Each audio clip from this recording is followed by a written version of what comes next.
Student, I am Sudarshan Kumar, teacher physics. बेटा, आज जो हम वर्क एनर्जी पावर जो चैप्टर है हमारा, उसका लास्ट टॉपिक करने जा रहे हैं और इसमें हम डिस्कस करेंगे what is power, it's SI unit, commercial unit etcetera. तो हम सबसे पहले देखेंगे बेटा कि पावर क्या होती है।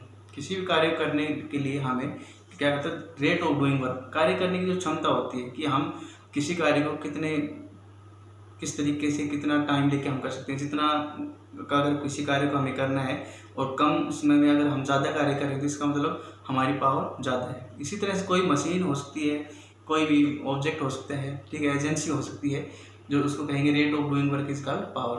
तो हम इसमें डेफिनेशन देखेंगे कि व्हाट इज पावर। तो देखो पावर क्या होती है। The rate of doing work is called power. The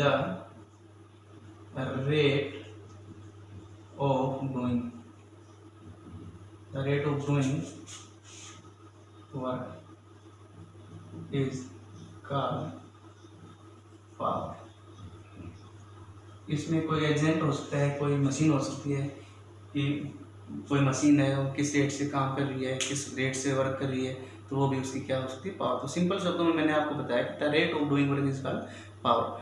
ठीक है, उसके बाद हम देखेंगे इसकी एसआई यूनिट। या हम सिंपली इसको देख सकते हैं, दैट इज पावर को हम रिप्रेजेंट कर सकते हैं बेटा। पावर होती है आपकी पावर होगा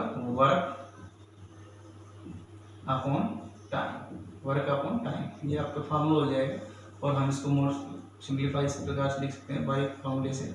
पावर हो गया आपकी वर्क अपॉन टाइम, ये आपकी पावर का फॉर्मूला जाएगा। अगर आपको वर्क डन दे रखा हो, टाइम दे रखा हो, तो आप पावर क्या कर सकते हो, यहाँ पे फाइंड आउट कर सकते हो। ठीक है, इसी तरह से हम इसमें देखेंगे SI unit of power. SI unit of power, जो पावर है उसकी एसआई यूनिट क्या होगी। पावर बेटा उसकी एसआई यूनिट होती है watt. The SI unit of power is watt. इसको हम लिखेंगे वाट, या इसको डब्ल्यू से भी रिप्रेजेंट करते हैं वाट। अब बात आती है 1 वाट। 1 वाट क्या होगा, 1 वाट क्या होगा। देखो हम पावर को लिखेंगे 1 वाट। कब लिखेंगे, जब हमारे पास डब्ल्यू वर्क डन होता है 1 जूल वर्क करवाएं अगर 1 सेकेंड में। 1 जूल वर्क अगर 1 सेकेंड में हो तो हमारे पास उसको कहेंगे 1 watt. 1 watt is equal to 1 joule upon 1 second, और हम इसको लिख सकते हैं 1 जूल पर सेकेंड। अब अगर हम डिफाइन करें 1 वाट, मैं कहूँ कि 1 वाट को डिफाइन करना है, क्या करेंगे, 1 वाट में भी डिफाइंड है 1 जूल वर्किंग 1 सेकेंड। तो हम इसमें देखेंगे इसको कैसे डिफाइन करते हैं। देखिए सो स्टूडेंट, अब हम देख पा रहे हैं अपने स्क्रीन के ऊपर कि 1 वाट क्या होता है। Define 1 watt. 1 वाट के लिए मैंने लिखा था आपको, देखो 1 वाट में लिखा था कि 1 वाट होता है 1 जूल पर सेकेंड। 1 वाट क्या होगा, power of A machine is 1 what if it does 1 joule work. अगर मैं 1 जूल वर्क कर रहा हूँ इन 1 सेकेंड, 1 जूल वर्क अगर 1 सेकेंड तक हो रहा है, तो उस समय मैं कह सकता हूँ कि हम कह सकते हैं कि मशीन ने 1 वाट, उसकी जो पावर है वो 1 वाट है। ठीक है, तो ये इसको डिफाइन कर लिया हमने 1 वाट को। अब बात आती है कमर्शियल यूनिट। कमर्शियल यूनिट क्या होगी, कमर्शियल यूनिट ऑफ पावर क्या होगी। कमर्शियल यूनिट में देखेंगे कि प्रैक्टिकल यूनिट में बात करें, प्रैक्टिकल यूनिट ऑफ पावर। अब प्रैक्टिकल जैसे हमारे घरों के अंदर हम देखते हैं मोटर होती हैं, या ट्यूबवेल के अंदर जो मोटर होती है, सबमर्सिबल मोटर होती है, वो हॉर्स पावर में होती है। ठीक है, हम देखते हैं कि भाई इस 10 HP, 8 HP, 15 HP, इस प्रकार से हम लिखा होता है। तो हमारे पास जो प्रैक्टिकल यूनिट होती है पावर को होती है horse power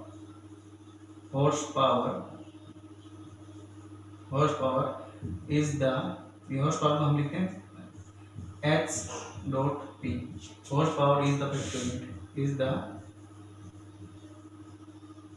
practical unit of power. अब हम बात करें अगर 1 HP की, 1 HP है वो कितने हॉर्स पावर को इक्वल होता है, ये कई बार पूछा जाता है 1 मार्क्स के क्वेश्चन के अंदर। 1 HP इज इक्वल टू 746 वाट। जो 1 हॉर्स पावर होता है वो 746 वाट के इक्वल होता है। ये आपकी क्या होती है, प्रैक्टिकल यूनिट होगी। अब कमर्शियल यूनिट की बात करते हैं, वो हम देखेंगे कि 1 हॉर्स पावर में कितने किलोवाट होते हैं, ये हम अभी देखेंगे। तो बच्चों अब हम देखेंगे कि कमर्शियल यूनिट ऑफ एनर्जी की बात करें, कमर्शियल यूनिट ऑफ एनर्जी, क्योंकि हमारे जो घरों के अंदर जो इलेक्ट्रिसिटी आती है तो कमर्शियल यूनिट होती है एनर्जी की, तो हम उसको किलोवाट आवर के अंदर रिप्रेजेंट करते हैं। तो होती क्या है एक्चुअल में, हम अभी देखेंगे। देखिए किलोवाट आवर होता है इसके अंदर कमर्शियल यूनिट ऑफ एनर्जी। अगर पूछा जाए आपसे बेटा what is the commercial unit of energy, तो आपको हम किलोवाट आवर, इसको हम KWH से रिप्रेजेंट करेंगे। K स्टैंड फॉर किलो और WH मतलब वाट आवर। ठीक है, अब हम देखते हैं definition. 1 kilowatt hour is the amount of energy, यानी कि 1 किलोवाट आवर है वो हमारी अमाउंट ऑफ एनर्जी है यूज्ड बाय 1000 वाट। अगर हम 1000 वाट यूज करें किसी भी अप्लायंस के थ्रू, इलेक्ट्रिक अप्लायंस से हीटर रोड, जो आपके हीटर होती है, electric heater, electric road, electric bulb, ये सारे अप्लायंस हैं जो हम यूज़ करते हैं घरों के अंदर। ठीक है, when it's operates for 1 hour, अगर कोई हमारा इलेक्ट्रिक अप्लायंस है, हीटर, रोड, बल्ब, वो 1000 वाट का अगर अप्लायंस है, वो 1 आवर तक क्या कर रहा है, वो ऑपरेट हो रहा है, तो उस कंडीशन में हमारे पास जो यूनिट होगी, वो हमारे पास एनर्जी जो यूनिट आएगी वो आएगी 1 किलोवाट आवर। वो हमारे पास डेफिनेशन हो जाएगी 1 किलोवाट आवर की। अब हम देखते हैं बेटा, kilowatt hour is known as board of trade unit, BOT, board of trade unit भी हम कहते हैं। किलोवाट आवर को हम क्या कहते हैं, बोर्ड ऑफ ट्रेड यूनिट। ठीक है, अब एक छोटा सा रिलेशन आता है हमारे पास, the relation between kilowatt hour and joule. इसमें देखिए बेटा हमारे पास है relation between KWH and joule. Relation between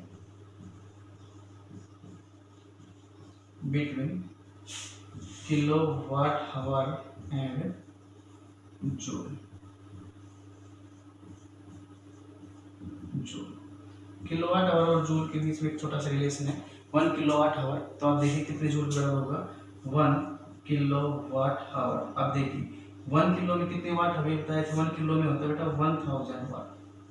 1 kilo में 1000 वाट, और आपके पास 1 किलो वाट हो गया। हावर के अंदर, एक हावर के अंदर 3600 क्या होती है, सेकंड होती है।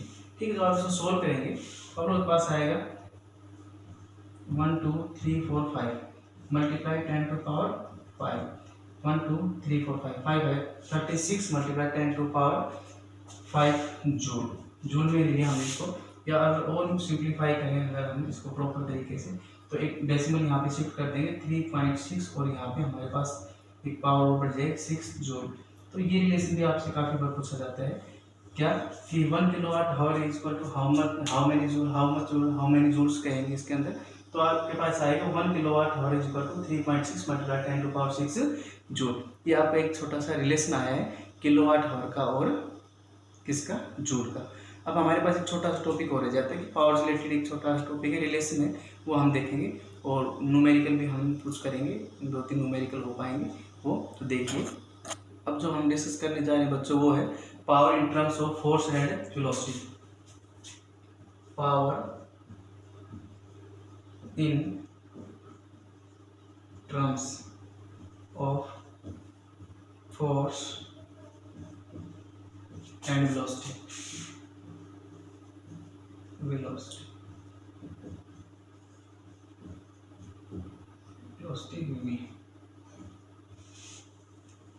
अभी हम पावर क्या होता है, पावर होता है work divide by time, rate of doing work.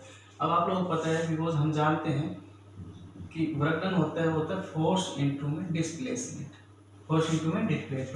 तो पावर को हम कैसे लिखेंगे, यहाँ पे वर्क डन की जगह लिख देंगे फोर्स इनटू में डिस्प्लेसमेंट डिवाइड बाय टी। अब हमने कर दिया एफ इनटू में एस बाई टी, और डिस्टेंस अपॉन टाइम क्या होता है, वेलोसिटी। पावर आ गया आप लोग पास फोर्स इनटू में वेलोसिटी। तो ये आपकी एक टर्म्स आई पावर की, फॉर्म के अंदर पावर आ गई आपको पास फोर्स इनटू में वेलोसिटी। तो ये टर्म्स आ गई भाई, power in terms of force and velocity. अगर आप लोगों को यहाँ पे फोर्स दे दिया जाए, वेलोसिटी दे दी जाए, तो आप पावर को क्या कर सकते हैं, फाइंड आउट कर सकते हैं, कैलकुलेट कर सकते हैं। ठीक है, अब हम एक सिंपल सी डेफिनेशन देते हैं, यहाँ पे नोट देखो छोटा सा, कि 1 किलोवाट आवर किसके बराबर होता है, जो मैंने बताया था 1 किलोवाट होता है 1000 वाट, या हम इसको 10 टू पावर 1 2 3 वाट। ठीक, अच्छा 1 मेगावाट, 1 मेगावाट होगा 10⁶ वाट, और 1 गीगावाट जो होगा वो कितना होगा 10⁹ वाट। इस प्रकार से बिग फॉर्म में अगर हम देखें तो हम इस प्रकार से देख पाएंगे कि 1 किलोवाट होगा 10⁻³ वाट, 1 मेगावाट होगा 10⁶ वाट, 1 गीगावाट होगा 10⁹ वाट। ये आपकी फॉर्म है कि हम इसको कन्वर्ट करेंगे वाट के अंदर कैसे, ठीक है। सो स्टूडेंट, जैसे हमें अभी आप लोगों को एक रिलेशन करवाया था कि भाई यहाँ पे पावर है वो टर्म्स ऑफ फोर्स इनटू में वेलोसिटी की फॉर्म बताया था, तो उसके ऊपर एक न्यूमेरिकल अभी देख लो आप लोग।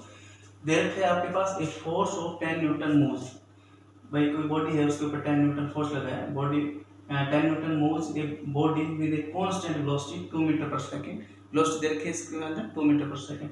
Calculate the power of the body, body की पावर निकालनी है आपको। दो चीज़ दे रखी है, तो गिवन में हमें क्या क्या दे रखा है, देखिए गिवन क्या दे रखा है आपको, फोर्स दे रखा है 10 न्यूटन, अच्छा वेलोसिटी दे रखी है आप लोगों को 2 मीटर पर सेकंड। फाइंड करना है आप लोगों को यहाँ पे पावर, तो सिंपल सी बात है यहाँ पे। आप वो वर्क डन वाला फॉर्मूला नहीं लगाएंगे यहाँ पे, W/T वाला, यहाँ पे जो चीज़ दे रखी है उसको डायरेक्ट लगा देंगे।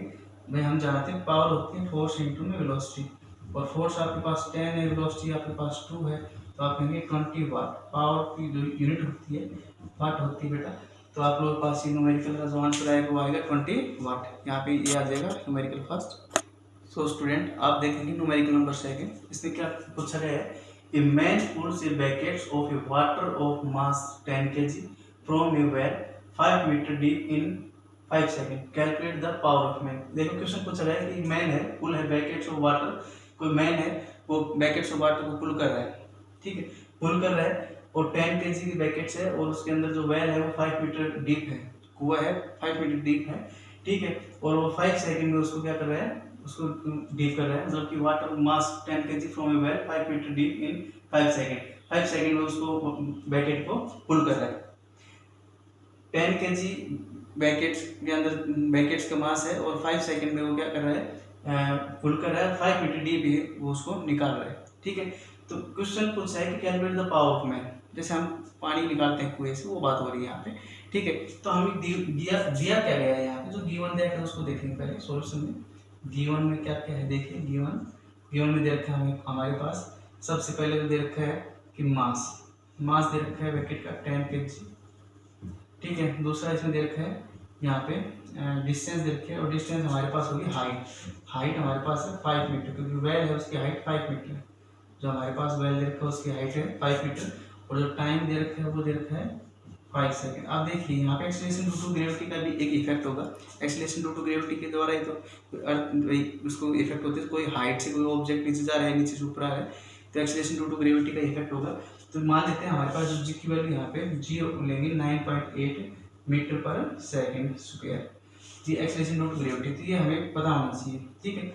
अब क्या होता है, हमें पावर निकालनी, पावर का फार्मूला क्या होता है, W/T, work done, rate of doing work done divide by time.